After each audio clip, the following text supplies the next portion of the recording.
Hi, I'd like to welcome you to this look at Perfectly Clear Complete version 3.5. My name's Rich Harrington, and I had a chance to work with the engineering team on coming up with some of the new features and functionality inside this latest version. One of the first things to notice is that Perfectly Clear actually works as a standalone application. That means that you can open up images directly. To do this, we can choose File, Open, drag images into the application, or click to load images.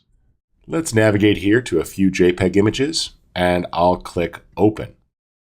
And you'll see that all the images are loaded into the system.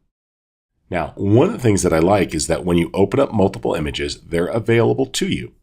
In the past, you had the ability to click on this preset list here to easily switch, or you can use the arrow keys. But now at the bottom, you can click the triangle here and actually open up a film strip so you can see all of those images that are available. This means that you can easily switch between images and work with different images inside of Perfectly Clear very easily. All right, let's start back here with this first image. As we work through the film strip, it's very simple to choose the image that we want. Let's go ahead and load up some presets. I'll click on the top menu here and choose some of the different preset packs that are available. I'm going to work with this preset pack called Vivid Landscapes. That's one of our popular add-ons. You'll see that it has some great starting points to quickly fix an image and really bring out the different colors. Let's go with a vivid landscape here, and I really like how that looks. With Perfectly Clear, you can always click to see the before and after, or click down here on the slider to see the before and after as a transition. This can also be dragged out to any position that you want, or you can of course take a look at a dual image view and see the two images side by side as you work. This can be really helpful so you can judge the effects. All right, let's switch to another package here, and I'll go back to a regular view, and I'll quickly switch presets. Now, one thing that you might have noticed is that we have different preset packs available, and this makes it simple to choose the one that you want. One of our popular ones that's included now with Perfectly Clear is called Perfect Lifestyle, and this makes it easy to really give the images a nice look. Here's a party photo look, for example, that just makes the blacks nice and rich and deals with lower exposure, or perhaps a classic black and white look, and you can experiment with these different options very quickly to change your image. As you start to work in design, you'll notice that a few things are happening. First up, there's this great option here called Auto Collapse Panels. And what this will do is as you choose presets, you'll see that the corresponding panels that are used will actually open up and everything else will collapse. This will make it easy to work. Now, a couple of the options like looks and face selection aren't part of that. We really focused on the tone, color, and core corrections, making it easy to have adjustments. All right, one of the other things that you would expect from a standalone application is the ability to crop. So this can be quite useful. For example, let's go over here and choose the crop tool, and you'll notice that I have full cropping controls. We can choose from the pop-up list, and there are different sizes here to make this easy to use. So for example, let's go with a 5x4 photo, and you see that I get the new corresponding crop. If I choose a different preset, it'll update automatically. There's the 7x5, for example, and I can choose what I would like to use. Now, as you make these crops, they are non-destructive, so pixels are not thrown away. You can also change the different overlays here to judge what's happening, take a look at composition, or rotate or even flip or flop the images as needed for your specific control. Let's go ahead and flip this image so the bird is flying the other way. And I'm just going to change this here to match the original size, but I'm going to tighten up the crop a little bit so we're preserving the same shape, but have a little tighter focus. When I'm ready, I can click Apply Crop. Now, in the future, if you click Start Cropping, you'll see all those pixels are restored. So that works quite well in case you need to make any changes. All right, I like that crop a lot. Let's move on to another image. In this particular image, I'd like to do some experimentation. So as I try out different options, such as presets, I'm able to really bring things to life. For example, there's the warm film look. And I think this looks great, but I'd like to make a few tweaks. So let's go in here and modify a bit. For example, I'm going to increase our depth and go with the higher contrast method, which I like. Bump up the light diffusion for a nice, soft, gentle light, and bring up our color restore. That looks great. One of the other options that's quite nice is that we've actually improved our tint correction controls. Now, you'll find different presets available, so you can go through and try those out, and then make small adjustments to remove tint. What we have here, in fact, are 4 methods: our minimum method, the default method, a stronger method, and then the maximum tint correction. So you can go through and easily adjust the images to remove small color casts that might be in the shot that you don't want. All right, this looks great, and I'm going to make us another small change here. Let's go down to the looks that are applied. I like that light film stock. I'm just going to bump it up a little bit. That looks great. And you'll notice this whole time as I've been working that we actually have an edit menu, and we've got undo, which means we can go backwards. So let's say I'm experimenting and I bump up the intensity of the film look, and then I try a couple of different options, and I decide that it's not quite right. So I undo a little bit and balance that out. But then if I change my mind, I actually have the ability to either use the edit undo command or click the undo button. And if you decide that something you did was what you actually wanted, you can use the redo button to step back through. For example, I like that there. And let's just go ahead with the pre-processing controls and pull down the initial exposure ever so slightly. All right, that looks great. Now, in this particular case, that ability to undo and redo really came in handy because it let me experiment and come up with the perfect look and style as I was working. Now, speaking of looks and styles as well as presets, things have gotten a lot easier. In the past, you always had the preset across the top here, and you can load different sets, which was useful. And we had the ability for presets for things like looks that allowed us to easily choose from a different group and apply a particular type of film stock. However, a lot of times when working with this, it's much easier to think about these things visually. So let me introduce to you on the left-hand side here that we now have 2 views. So for example, we can of course see things in the standard list view, but these are also available in an icon view. Let's go ahead and start with presets here. You'll notice that all of the presets can be loaded. And so as you choose a different set, it's easy to load. Let's go to the Wandering Traveler preset here, and you'll see several different distinct options. I can click on those and in fact just use the arrow keys to step through until I find one that I like. These are very strong presets. If I want to, for example, I can also go to our Great Outdoors pack, and you'll find several built-in presets for the landscapes. Remember, as you choose these different presets, it's very easy to adjust. So if you find something that you like, you can always just use your strength slider to easily dial in the exact look that you want with more or less. You can even close this here and make simple adjustments. Now this particular preset has a look applied, and it has its own controls that you can dial in for the intensity of that effect. Let's try this on a portrait image for a second, and we'll go here and choose some presets. So for example, as I'm trying out different options, I might come across some that I like. I can mark that with a star, and it's added to my favorites group. So as we take a look through here, I might come across some that really stand out. Let's take a look here, for example, at some of our perfect exposure presets. And I like this nice fill flash one as well, so I'll mark that as a favorite. Now you'll see all of those are added to our favorites group, making it easy to put my favorite presets right at my fingertips. And I can just step through with my arrow keys and choose the ones that I want. You'll also notice that those loaded into a favorites toolbar. You might not know, but you can simply load that favorites toolbar and press 1, 2, 3, 4, etc. to step through all the presets that are loaded.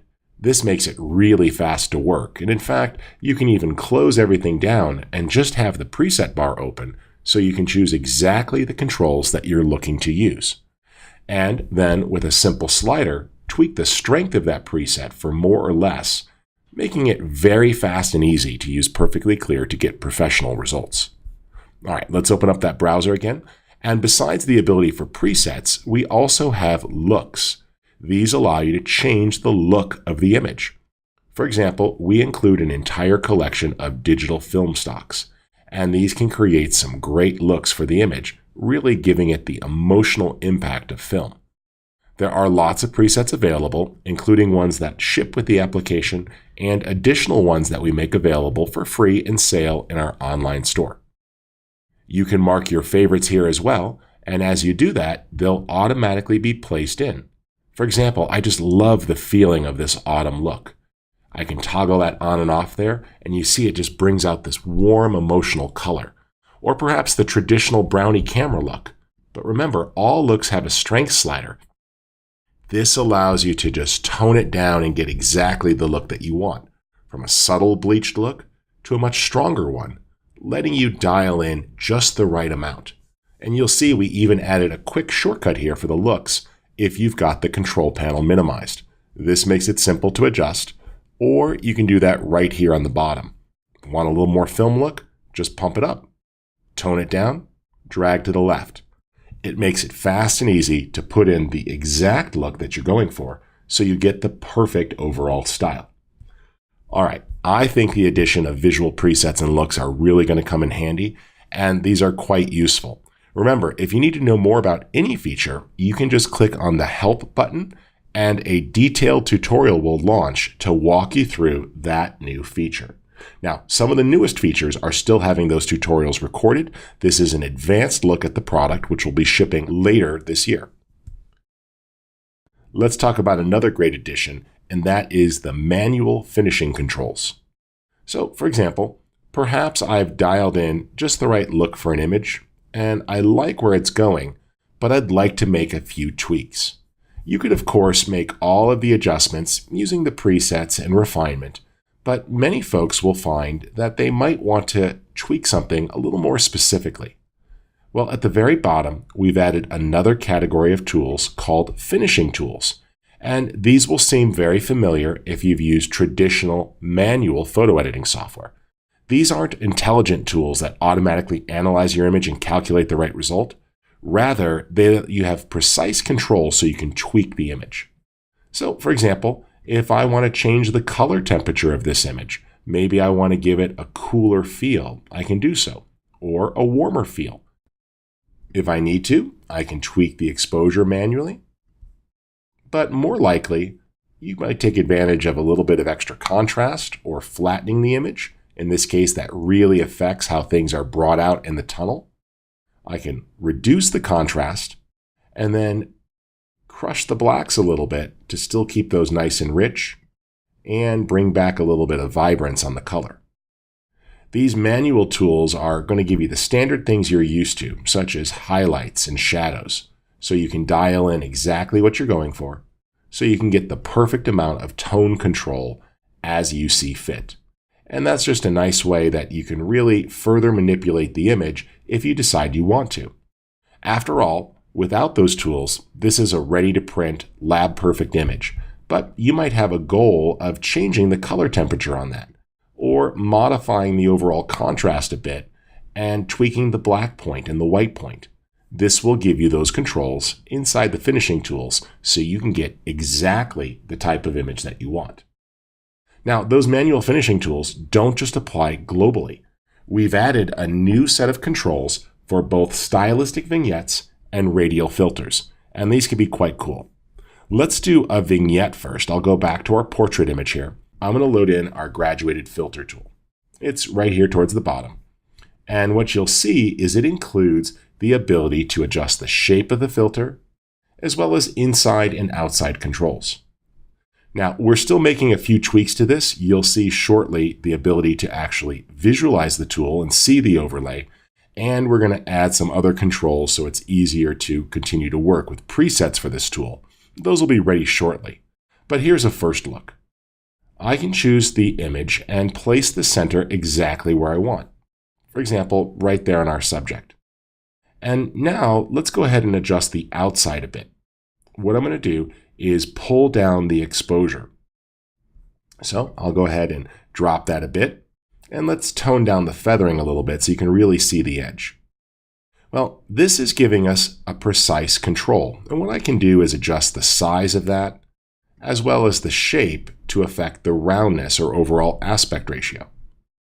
Let's go ahead and adjust that there and even rotate a little bit so it better matches our subject. And I'll just increase the size. Now, with some gentle feathering, we get a very nice transition from inside to outside. And you can control how that transition occurs. But heavy feather values are usually going to be pretty desirable. In this case, I just toned down the exposure a little bit outside of her face.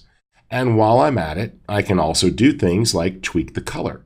So maybe I want to reduce the vibrance a little bit out there and put a little bit of shadow reduction. Let's pull those down. There you go. You see we can make the shadows a little richer. I like that. And I'm going to reduce the contrast ever so slightly outside at the edge of the photo. You have complete control there to adjust all the standard things you'd want, from color, temperature, and tint, to complete exposure control, to the intensity of color or vibrancy. So that really comes in handy so you can be super precise. Now, this isn't just for portraits, it also works on landscapes too. Let's go ahead and switch to a landscape image. Now, you might be thinking, this looks great and I can work with this image. But one of the other nice things about Perfectly Clear version 3.5 is that it actually has the ability to work with RAW files. So this gives you more flexibility. Let's go ahead and open up the RAW image here. And when I do so, I can choose to open it directly, bypassing any develop options, or click develop. And the develop option loads it into a RAW editor. This means that if needed, you can tweak the exposure a little bit, as well as recover some of those highlights to bring back some of the details in the clouds, which can be useful. A little bit of fill light to fill in the shadows if needed, and you can even choose different white balance presets so that you get the type of image you want before you open, or manually adjust temperature and tint. It also includes lens correction to accommodate if it's a wider angle photo or if there's any particular lens distortion. When you click open, that will then send the RAW file into Perfectly Clear and let you work with that image. Now, this means that, of course, you can use any of the presets as you see fit here, and I can quickly choose between them to get the adjustments that I want. That's looking pretty good here. Let's go with a simpler low exposure. And I like where that's going, but I'd really like to bring out some of the different areas a bit more. The sky seems a little flat. So down here with my graduated filter, let's make a tweak. Now we'll start by switching to a more appropriate preset. I'll go with one of our landscape presets here from the Great Outdoors. Let's go ahead and dial in a preset there, and then take advantage of the graduated filter controls. This lets me really be a little bit more precise with where things are being adjusted. Now, I'll choose the linear gradient here and place the center where I want it to go. That's fine. Now, what I'm going to do is make an adjustment to both the top and the bottom for a moment. Let's darken up the top using the exposure controls and brighten up the bottom slightly.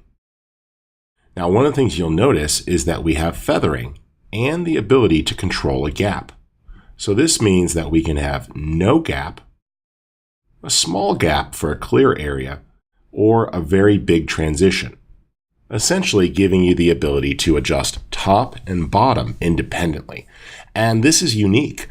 We've never seen another tool that allows you with one filter to adjust the top and bottom of an image with so much control while still leaving part of the original image in there without having to get into advanced masking or multiple adjustment layers. So what this is going to allow you to do is to create a nice feathered blend here between the states. And we can really put that where we need to, and of course even rotate here as needed to adjust the angle of that to deal with the horizon. So what I'm going to do is start with the top. we'll take the exposure down a little bit to recover those clouds. But then I'm going to lift the shadows slightly, which is going to bring that mountain back. And I like that. That works well. Small adjustment to exposure. We can recover the highlights a little bit on those clouds while still popping their white points so they're nice and vivid. And I can make a small adjustment there, rolling the color temperature of the sky to get rid of that yellowish color cast that was getting into the clouds themselves. So I really like that. While we're at it, we can even apply a sky enhance. You may recall that we have great presets here to target areas like the sky and foliage, but now you can actually do this with more control. And this allows you to use the graduated filter to dial it in. So let's go with the cerulean blue sky there. I like that. Just get a little bit more richness in the sky, which looks great. And I'm real happy with where that's going. And now we'll switch to the bottom. In this case, I can find the right exposure for the foreground, bump up the contrast a little bit if I want, and lift the shadows, giving me complete control. And same options there. We can target the different colors in the foliage. So for example, there's a goldenrod adjustment or a little bit of a maximum green adjustment to bring out the green. And we can target the browns too to really adjust where those colors are coming in at. If we take a look at the split screen there, you'll see that the power of Perfectly Clear plus the graduated filter really let us dial in exactly the type of image that we wanted to create. And that's really quite powerful. And this is why we think you'll love using the new graduated filter, which offers both a graduated linear filter and a radial filter, so you can get exactly the results that you're going for. All right, there are a couple more things, and I want to bring in one more image to show you something here. Let's open this up, and I'm going to bring in an image that's really flat due to harsh lighting. So one of the important changes that we made is the ability to restore more color. So our color restoration technology is the ability to really bring things back. So as we take a look here, I can choose Color Restore, and even at a value of 0, it does a great job of getting natural results. We can also bump up the vibrancy there to get a little bit richer color, and it's amazing how that's coming through. Now, if your image has tint, remember, take advantage of these different tint corrections. You have different strengths here that you can dial in, so you get the right amount, and then you can dial that in with a slider to remove any tint from the object. This is another image that would benefit from a filter, so let's do a nice vignette filter one more time. We'll click and place the center there on our subject, and what we're going to do is on the outside, let's just pull that down ever so slightly, giving a little darkening that pulls us towards the middle. While we're at it on the inside, I'm going to actually bump her up just a little bit to give her a nice bright splash of sunlight and a little bit of color vibrance, so she's a little bit more of a pop, and I love that. On the outside here, let's go ahead and roll the color temperature ever so slightly, and we'll get a nice blue sky and blue reflected in the water. If we put those two images side by side, you'll see that with our great color restore technology, as well as the ability to add targeted vignettes with the graduated filter, you can do some amazing things to bring your image back to life. All right, well, that is an overview of all of the core new features in Perfectly Clear. If you're not familiar with older versions of Perfectly Clear, be sure to head on over to Athentech's website, where you can check out additional tutorials on some of the previously released features. But I really think you're going to get a lot done with these new features that are coming in version 3.5, which is a free update that will be shipping soon.